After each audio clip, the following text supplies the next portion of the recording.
अस्सलाम वालेकुम। Stirling learning में खुशामदीद। आज के इस लेक्चर में हम फ़िज़िक्स सेकेंड ईयर की बात करेंगे और इसमें हमारा ये 17वां लेक्चर है। चैप्टर नंबर 13 हमने शुरू कर लिया था लास्ट लेक्चर में। उसके बाद इस लेक्चर में हम इफ़ेक्ट्स ऑफ करंट की बात करेंगे। करंट के कौन कौन से इफ़ेक्ट हमें महसूस होते हैं या होते हैं।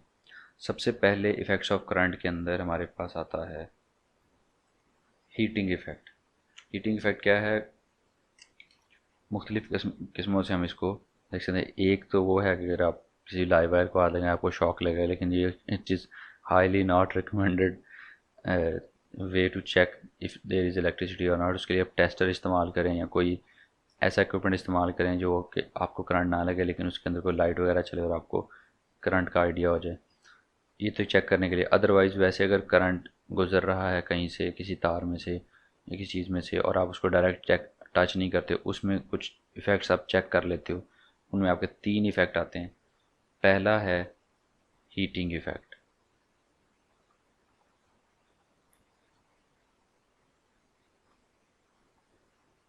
ये हीटिंग इफ़ेक्ट हमने लास्ट लेक्चर में भी थोड़ा सा मैंने डिस्कस किया था, जब हमने ये बात की थी कि जो हमारे इलेक्ट्रॉन्स हैं वो फ्रीली मूव कर रहे हैं, फिर जब एक तरफ से वोल्टेज सोर्स लगता है तो उसकी वजह से उसको एक ख़ास डायरेक्शन में मूव करवाता है और दरमियान में आपके पास पॉजिटिव आइंस पड़े हुए हैं उसके मॉलिक्यूल के जो आपकी मेटल है उसके, और यहाँ से इलेक्ट्रॉन की एक बीम अब डायरेक्टली जाने की कोशिश कर रही है। तो क्या होता है, वो यहाँ से भी टकराती है, यहाँ पे टकराती है, यहाँ पे टकराती है, लेकिन वो अपना रास्ता यही रखती है। तो टकराने से वो यहाँ पे अपनी एनर्जी को हीट एनर्जी की फॉर्म में इन मॉलिक्यूल्स को ट्रांसफ़र कर देती है, जिसकी वजह से वो जो मेटल है वो ओवरऑल गर्म हो जाती है।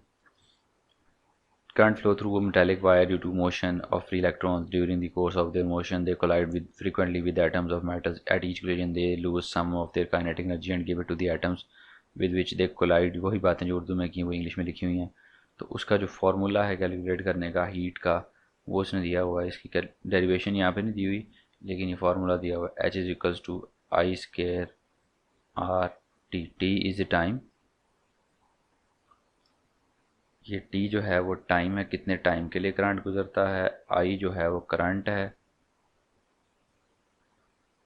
और आर जो है वो रेजिस्टेंस है, कितना उसमें जो मटेरियल है, जो आपकी जो मेटेलिक बॉडी है या जो वायर है उसकी रेजिस्टेंस कितनी है। ठीक है, ये आपके पास वैल्यू है, उससे आपको हीटिंग इफेक्ट फाइंड हो सकता है। तो यही हीटिंग इफेक्ट यूटिलाइज़ किया जाता है किस में, आयरन में, इस्त्री में, और हीटिंग कैटल्स में, और जो टी चाय बनाने वाले केटल्स होते हैं उसके अंदर इसी हीटिंग इफेक्ट को कैलकुलेट यूज़ करके हम काम लेते हैं। उसके बाद magnetic effect. The passage of current is always accompanied by magnetic field in surrounding space. The strength of field depends upon the value of current and the distance from the current element. उसने ये हमारा universal rule उसने बता दिया कि जब भी किस जगह से करंट गुजरता है उसके साइडों पे मैग्नेटिक इफेक्ट ज़रूर होता है, और वो किस चीज़ पे डिपेंड करता है। मैग्नेटिक फील्ड सराउंडिंग स्पेस किसी से डिपेंड करता है, वैल्यू ऑफ करंट, कितना करंट गुजर रहा है इस कंडक्टर में से। ठीक है, करंट की वैल्यू, और उसके बाद कौन सी है, and the distance from the current element. The pattern of the field produced by current carrying solenoid wire a coil solenoid is shown in figure. ये आपके पास जो कॉइल है, वायर है, वो इस तरह से करंट गुजरती है। अगर ऊपर से नीचे करंट जा रहा है तो डायरेक्शन ये होगी। इसको हम लेफ्ट हैंड रूल के साथ फाइंड करते हैं।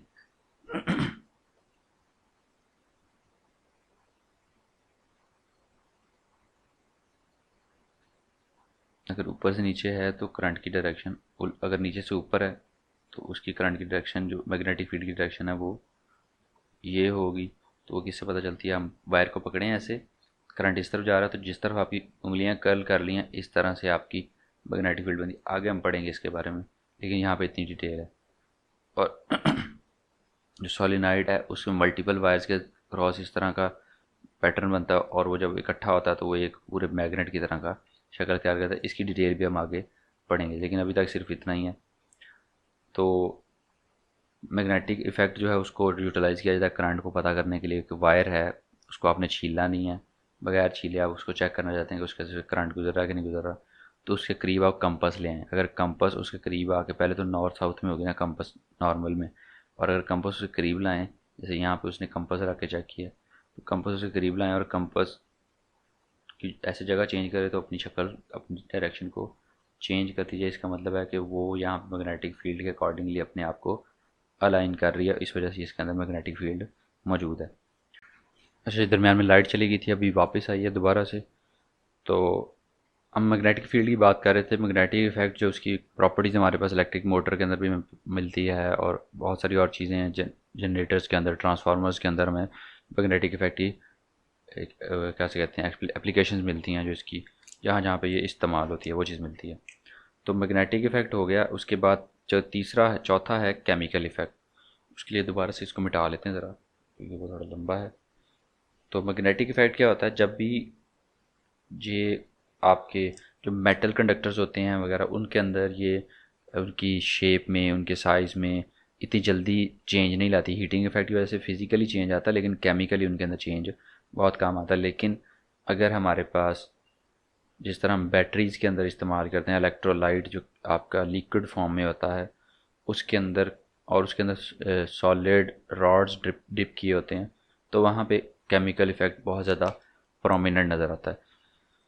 Certain liquids such as dilute sulfuric acid and copper sulfate solution conduct electricity due to some chemical reactions that take place within them। तो केमिकल रिएक्शन उनके दरमियान, उनके अंदर होता है। इसका मतलब है केमिकल इफेक्ट, करंट के गुजरने की वजह से केमिकल इफेक्ट जनरेट किया जाता है।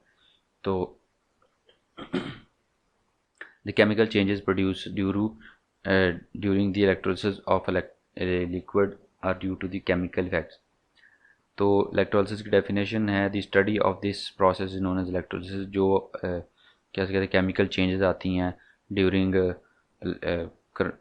द फ्लो ऑफ करंट, इसको कहते हैं हम केमिकल इलेक्ट्रोलिसिस कहते हैं। और इस इलेक्ट्रोलिसिस के जो इफ़ेक्ट को, जो इलेक्ट्रोलिसिस किस वजह से होते हैं, वो केमिकल इफेक्ट की वजह से होते हैं। The liquid which conducts current is known as electrolyte. Electrolyte की डेफिनेशन है, जो लिक्विड करंट को कंडक्ट करता है उसको इलेक्ट्रोलाइट कहा जाता है। ठीक है। और उसके बाद, और जो इलेक्ट्रोलाइट के अंदर जो चीज़ें डिप की जाती हैं उनको हम इलेक्ट्रोड कहते हैं। ये हमारी बैटरी की सारी टर्म्स हैं। बेसिकली ये बैटरी है, इसके अंदर यहाँ पे लिक्विड है, ये आपका इलेक्ट्रोलाइट है, और यहाँ पे दो रॉड डिप किए हुए हैं। इसको, इन दोनों को क्या कहेंगे हम, इलेक्ट्रोड कहेंगे। ठीक है। तो इस इलेक्ट्रोड और इलेक्ट्रोलाइट के दरमियान चेंजेस आती हैं, केमिकल चेंजेस आती हैं, जिसकी वजह से केमिकल इफेक्ट यहाँ पे नज़र आता है। तो एक पॉजिटिव होती है, एक नेगेटिव, एक तरफ से करंट आता है, दूसरी तरफ से निकल जाता है। ये सारी स्टोरीज जो हैं ये आपने पहले भी पढ़ी हुई हैं, ये चीज़ें यहाँ पे लिखी हुई हैं। उसके बाद यहाँ पे जो एक उसने एग्जाम्पल के तौर पे चीज़ लिया है, यहाँ पे उसने कॉपर की रॉड लिया है। हम भी एग्जाम्पल ज़रा बड़ी बना लेते हैं। यहाँ पे उसने कॉपर के रॉड लिए हैं, Cu कॉपर के रॉड हैं, ये पॉजिटिव साइड है, और ये कॉपर रॉड है, और ये नेगेटिव साइड है, और बैटरी की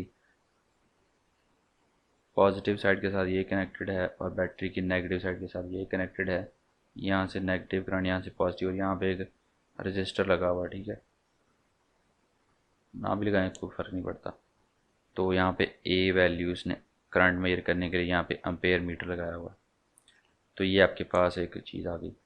उसके बाद when copper sulphate is dissolved in water it dissociates into copper plus and SO4 negative. तो जब पानी के अंदर कॉपर सल्फेट को मिक्स किया जाता है, तो कॉपर सल्फेट जब पानी के अंदर मिक्स किया जाता है, तो ये कॉपर सल्फेट एक्वा सोल्यूशन में Cu++ और SO4 माइनस माइनस में टूट जाता है।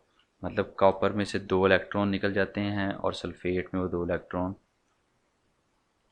उसके अंदर, मतलब कॉपर के अंदर से 2 इलेक्ट्रॉन बाहर निकल जाते हैं, कॉपर +2 हो जाता है, और ये जो है ये आपके पास नेगेटिव आयन बन जाता है।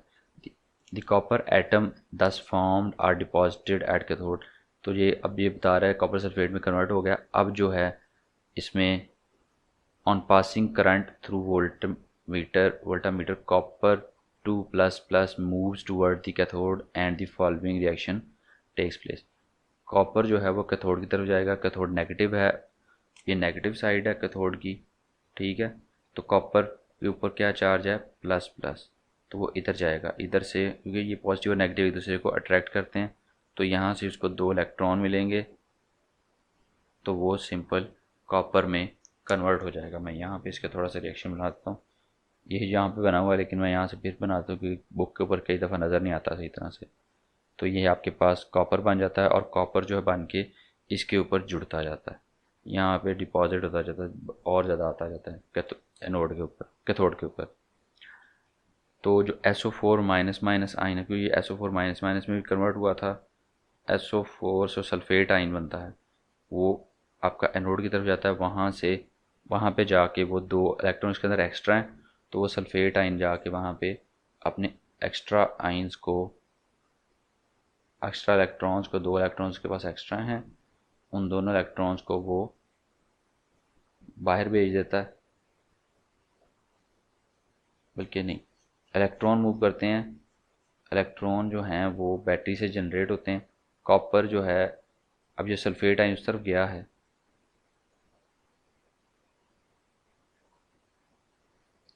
जो SO4 माइनस माइनस,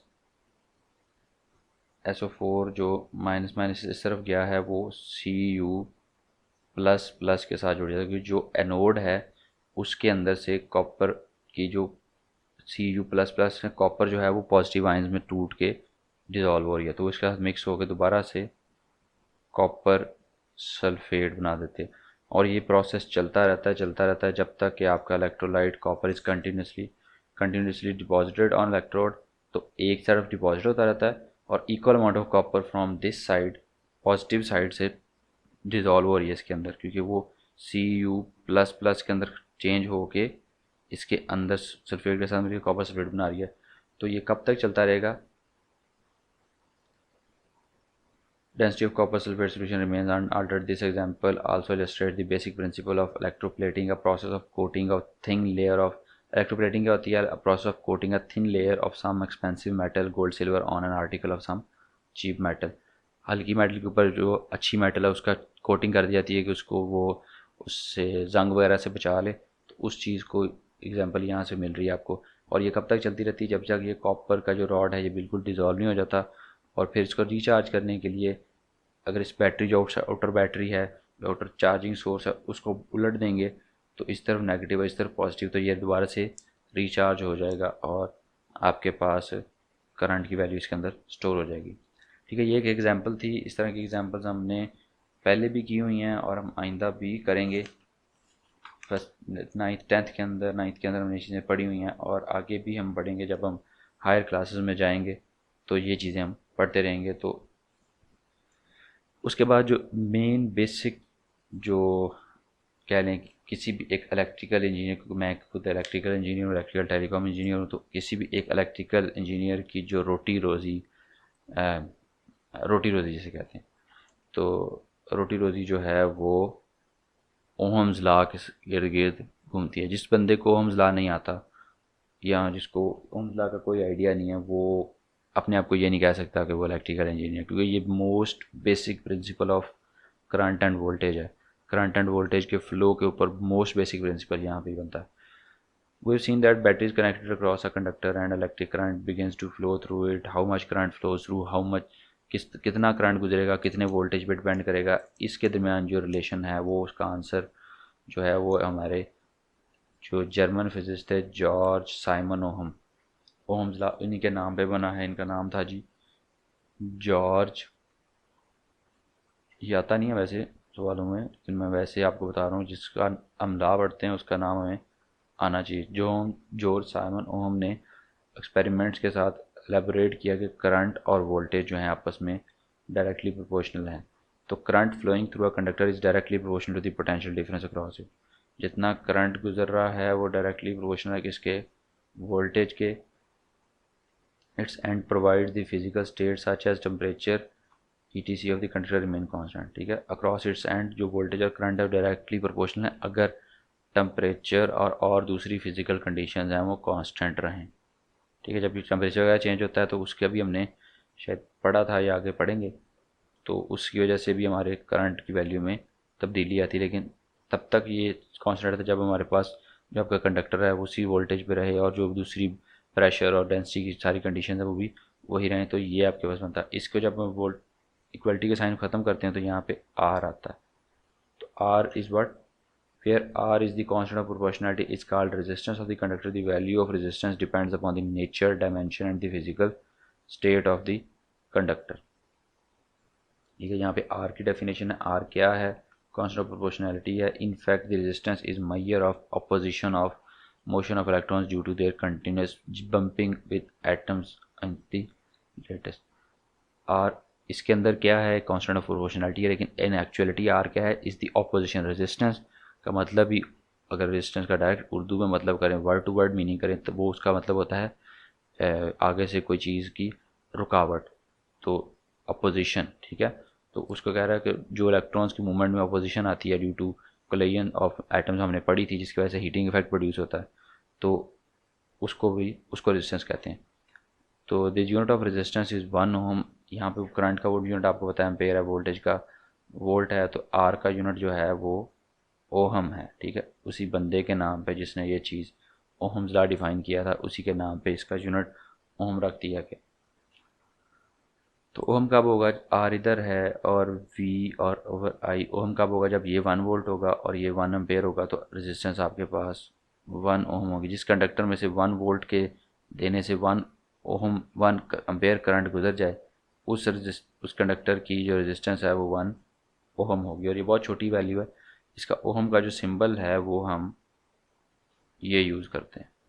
ठीक है, तो R ohm is equal to volts over ampere, तो इसका यूनिट होगा वोल्ट पर एम्पेयर, उसको ओहम कहेंगे। तो जो कंडक्टर ओहम लॉ को ओबे करते हैं उनको ओहमिक कंडक्टर, ये आगे इसकी डेफिनेशन है, ओहमिक कंडक्टर और non ohmic conductor. A conductor which strictly obeys Ohm's law is called ohmic.